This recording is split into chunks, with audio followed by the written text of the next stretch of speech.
भंडाऱ्यातील लाखनी शहरामध्ये सुगंधी तंबाखूची विक्री करणाऱ्यांकडून 15,000चा मुद्देमाल जप्त करण्यात आलाय। शहरातील किराणा दुकानात सुगंधी तंबाखू विकला जात असल्याची माहिती स्थानिक गुन्हे शाखेला मिळाली होती आणि त्यावरून कारवाई करण्यात आली आहे। महानगरपालिका आयुक्त कैलाश शिंदे यांनी नवी मुंबईतील नाले सफाईच्या कामांची पाहणी केली, तर पुढील आठवड्याभरात सर्व नाल्यांच्या सफाईचं काम पूर्ण होईल अशी माहिती आयुक्तांनी दिली। मनसे आमदार राजू पाटील यांनी दिव्यातील नाले सफाईचा आढावा घेतलाय। 6 जूनला परत पाहणी केल्यानंतरही नाले स्वच्छ दिसले नाहीत तर अधिकाऱ्यांना जाब विचारू असा इशाराही राजू पाटील यांनी यावेळी दिला।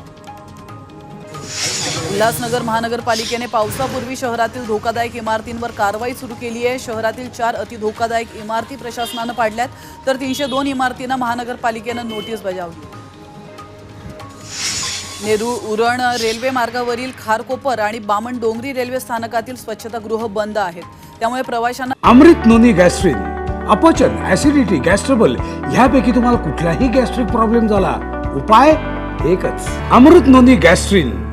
त्याचा त्रास होतोय। रेल्वे स्थानक सुरू होऊन 2 वर्ष झाली तरीही स्वच्छतागृह अजूनही बंदच ठेवण्यात आलंय, त्यामुळे प्रवाशांमध्ये नाराजी।